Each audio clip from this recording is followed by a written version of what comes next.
Varios miles de personas marcharon este sábado en Nicaragua para mostrar su apoyo a la decisión del presidente de ese país, Daniel Ortega, de excarcelar y expulsar a Estados Unidos a 222 opositores acusados de traidores a la patria. La marcha oficialista discurrió por las principales calles de Managua, donde los participantes, que llevaban banderas nicaragüenses, venezolanas, cubanas y del partido oficialista, el Frente Sandinista de Liberación Nacional, corearon consignas a favor del gobierno y en contra de los opositores. Entre los liberados y expulsados del país esta semana hay ex aspirantes presidenciales, periodistas, ex comandantes guerrilleros sandinistas, ex ministros y ex diplomáticos. Además, un tribunal de Nicaragua condenó el viernes al obispo católico Rolando Álvarez a 26 años de prisión, un día después de que rechazara irse a Estados Unidos con el resto de los opositores. Tanto Álvarez como esos opositores liberados fueron privados de sus derechos políticos y despojados de su nacionalidad en momentos en que Ortega enfrenta presiones debido al creciente autoritarismo de su gobierno. Centenares de opositores fueron detenidos en Nicaragua, recordemos, en el contexto de la represión que siguió a las protestas que estallaron en 2018 contra Ortega, que está en el poder desde 2007, y que fue reelegido sucesivamente en comicios cuestionados. Algunos nicaragüenses vieron la excarcelación de los opositores como una señal de buena voluntad hacia Estados Unidos, que ha impuesto sanciones a Managua. El jefe de la diplomacia estadounidense, Antony Blinken, elogió la liberación y dijo que podría abrir el camino para el diálogo con Ortega. Vamos a acercarnos a esta noticia y lo vamos a hacer en diálogo con el periodista nicaragüense Franklin Villavicencio. Franklin, ¿qué tal? Buenos días. Hola, ¿qué tal? ¿Cómo están? Un gusto estar por acá. Un gusto tenerte con nosotros. Empecemos aclarando, vos no estás en Nicaragua, ¿verdad? Así es, yo no estoy en Nicaragua, estoy en Ciudad de México debido a la misma situación de la represión en mi país, pero seguimos informando siempre desde Nicaragua. ¿Hace cuánto que te fuiste? Me fui hace unos 6 meses, más o menos. Bien. Si te parece, podemos explicar un poco más de quiénes son estos deportados. Por ejemplo, entre ellos está Cristina Chamorro, ¿no? que era la principal rival de Ortega en las elecciones anteriores, las de 2021, antes de que terminara presa. Sí, Cristiana era una precandidata de las mejores valoradas en Nicaragua y ella terminó en la cárcel precisamente por eso, por su figura, al igual que otros 6 precandidatos presidenciales que iban a disputar quién era el rostro que enfrentaría por parte de la oposición a Ortega, ¿no? Entonces, ellos forman parte de las detenciones en julio de 2021, entre julio y junio de 2021, que fueron pues una de las más brutales debido a que cancelaba, por así decirlo, la vía electoral por un momento en Nicaragua. Fue deteniendo opositores, ¿no? Aparecía un candidato, quedaba detenido, aparecía otro, ¿no? Como que iba en una seguidilla de detenciones, ¿verdad? Exactamente. Cada candidato que aparecía o que tomaba, perdón, la batuta del que era encarcelado, también terminaba en la cárcel. Entonces fue deteniendo, como ya mencionaste, a opositores hasta dejarlos básicamente sin opción y luego anular los partidos políticos para que solo compitieran en la contienda aquellos pues, que son aliados al partido. Sobre estos opositores puntualmente que estuvieron más de un año presos, ¿no? Las familias habían denunciado condiciones inhumanas en su encarcelamiento, ¿verdad? Sí, varias condiciones inhumanas que van pues desde la privación del sol, ¿no? Eran personas que pasaban encarceladas en una celda muy pequeña, en las que en realidad no tenían acceso ni siquiera al patio en muchos días, no les dejaban hablar entre ellos mismos, tenían que susurrar. Muchos pedían Biblia por su denominación religiosa y no se las dejaban entrar, y mucho menos otro tipo de material de lectura.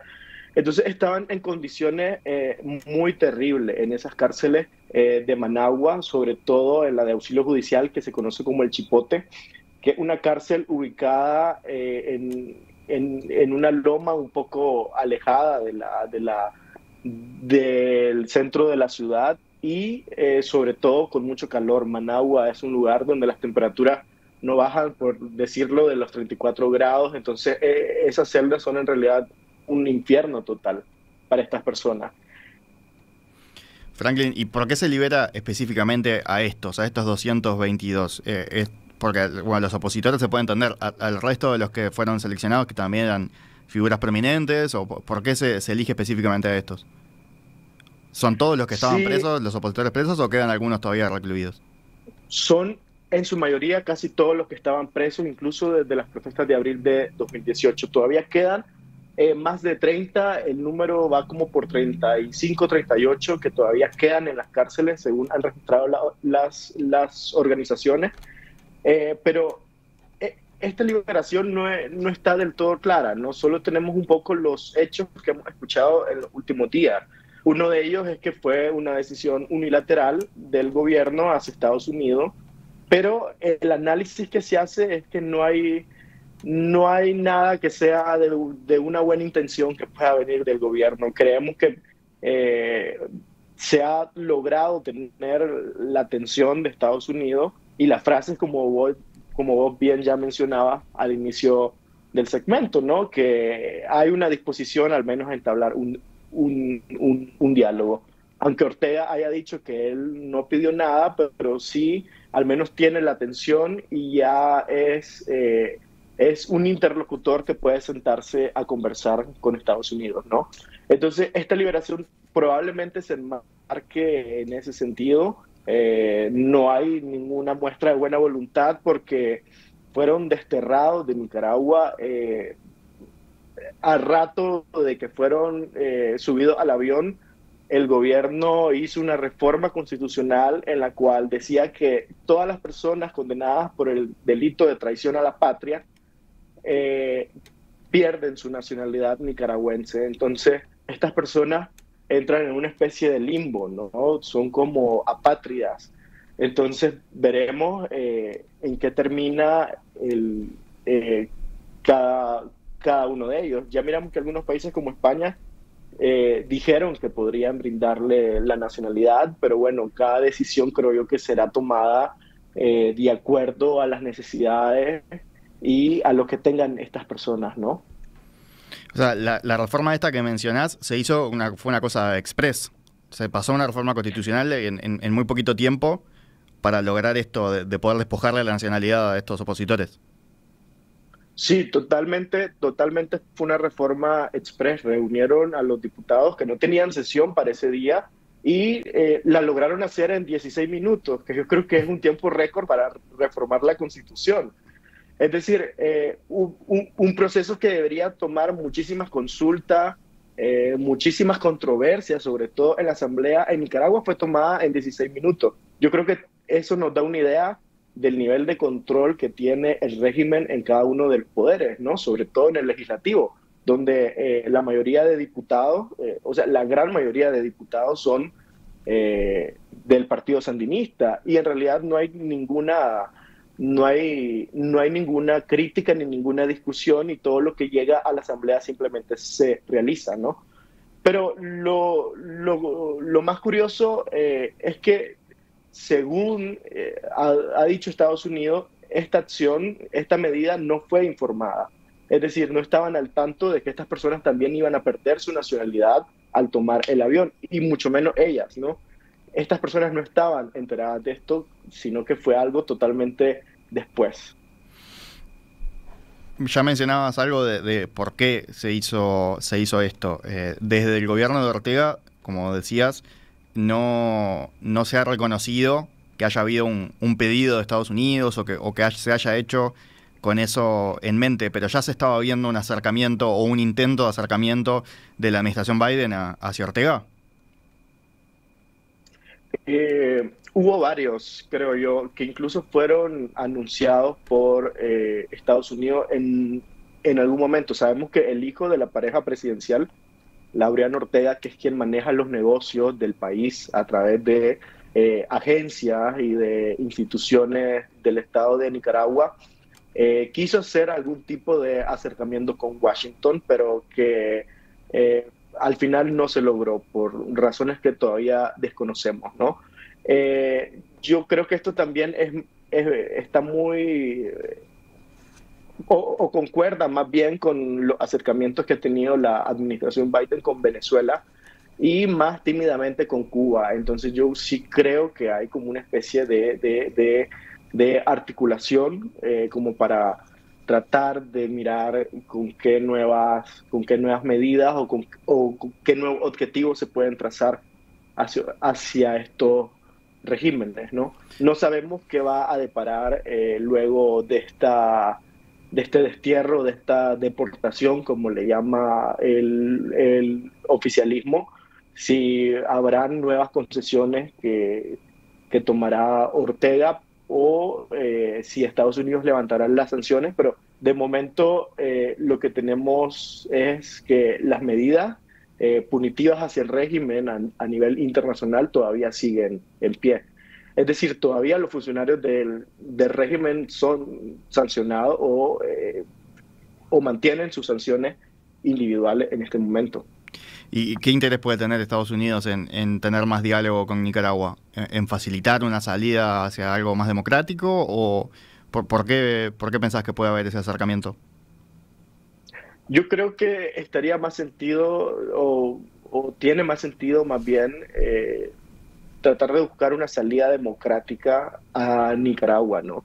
Nicaragua siempre ha sido un país como muy importante para Centroamérica, no solo por su ubicación geográfica, sino por lo que representa para la economía de la región centroamericana. Lo que decís, Creo la ubicación que, geográfica es porque está bien en el medio, ¿no? eh, Del exacto, istmo de Centroamérica, bien ahí en el medio entre Costa Rica y Honduras. exacto, sí, exactamente. Y bien podría ser un país articulador y con muchísima influencia en Centroamérica por su misma posición. Estados Entonces yo Unidos creo ha que estado ese mirando mucho interés, a Centroamérica, ¿verdad? Por las corrientes de las caravanas de migrantes que han ido saliendo hacia allá, ¿no? En los últimos años, como que Estados Unidos ha prestado bastante atención a tratar de contener esa crisis, por un lado que se frene en México, pero también intentando de alguna forma trabajar en los orígenes, ¿no? Que esos inmigrantes no salgan hacia el norte. exactamente, exactamente eso. También la crisis migratoria yo creo que ha sido de muchísimo interés para, sobre todo con el fin de contenerla por parte de Estados Unidos. Entonces sí, creo que Estados Unidos siempre le ha interesado mantener también eh, su influencia en la región y no es descabellado pensar de que ese es su interés específico para Nicaragua, ¿no? Y esto, entonces, y de todas maneras lo que se puede leer es que Estados Unidos puede pretender una salida democrática, pero también al sacarlos del país y sacarles la nacionalidad, Ortega se sacó de arriba a todos los opositores, ¿no? O en este tiempo ha surgido algún otro líder, alguien que le pueda disputar el poder. Dentro del país no, dentro del país creo que no hay en este momento un rostro o una voz que pueda con la fuerza de las personas que están afuera del país. Dentro yo creo que no la hay. Eh, Como bien decís, sí, lo que se puede leer es que también es parte de sus objetivos represivos, ¿no? Porque sacar a las personas del país y quitarles la nacionalidad también le hace muchísimo más difícil en un hipotético caso de transición democrática, estas personas puedan decir, bueno, voy a regresar a Nicaragua para Claro. correr como presidente. Al menos mientras Ortega esté en el poder, eso es muy difícil. Y eso pone también bastante en muchos aprietos a a la oposición, que desde hace mucho tiempo no se observa un liderazgo fuerte o una persona representativa que pueda también eh, retomar todas las voces distintas que existen en estos grupos. Entonces sí, va a ser un reto inmenso mirar cómo disputarle a Ortega, al menos por la vía electoral, el poder, pero yo creo que también es una gran oportunidad de ellos para reencontrarse en el exterior y retomar fuerzas porque son liderazgos que verdaderamente sí hubieran podido ganarle unas elecciones a Ortega de una manera pues democrática, ¿no? Franklin, vos has escrito este tema y planteabas como que era una especie de encrucijada que se estaba dando, ¿no? Entre que Ortega podía apostar a una mayor apertura democrática con esta jugada, ¿no? Acercándose a Estados Unidos, lo que estamos hablando, perdón, o apostar por una mayor radicalización. Y vos veías, según tu análisis, que el paso que está dando el gobierno era hacia una radicalización. ¿Por qué lo ves así? ¿Qué específicamente ves que te lleva a pensar eso? Claro, lo que me lleva a pensar eso es, bueno, fue un hecho que sucedió precisamente el jueves, ¿no? El jueves en la noche Ortega salió a dar un mensaje a la nación, no muy común de su parte. Él solo sale para eventos o conmemoraciones sandinistas, pero él salió ese día a explicar un poco el por qué, ¿verdad? Según él, había tomado esa decisión de desterrar a estas 222 personas.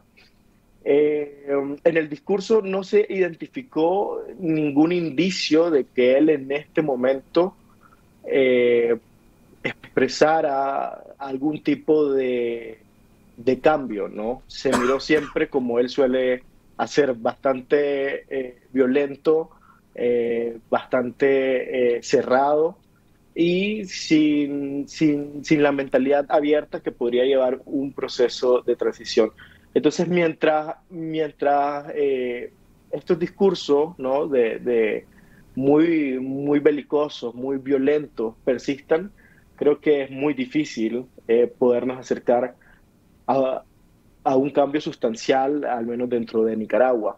Lo que sí es interesante y que siempre hay que tomar en cuenta con Ortega es que él suele mantener así a sus bases, no suele alimentarlas con estos discursos donde solo hay un enemigo y quien no está conmigo es mi enemigo, ¿no? Entonces, es probable que también él esté usando esa táctica y por debajo esté siendo otra, ¿no? Yo creo que hay muchísimo campo del cual deberemos de rasgar, de indagar, de tratar de ver para darnos cuenta verdaderamente lo que está sucediendo, ¿no? Pero sí, su discurso y su postura luego de esto no da señal de ningún cambio para la situación dentro del país. Como vos decís, entonces hay que seguir estos acontecimientos, hay que prestarle atención a ver cómo se desenvuelven en las próximas semanas, en los próximos meses. Seguramente entonces, Franklin, te volvamos a contactar en un tiempo para actualizar, para ver cómo se está desarrollando la situación. Muchísimas gracias por estos minutos esta mañana aquí en Perspectiva. Gracias, un gusto. Un abrazo, Franklin.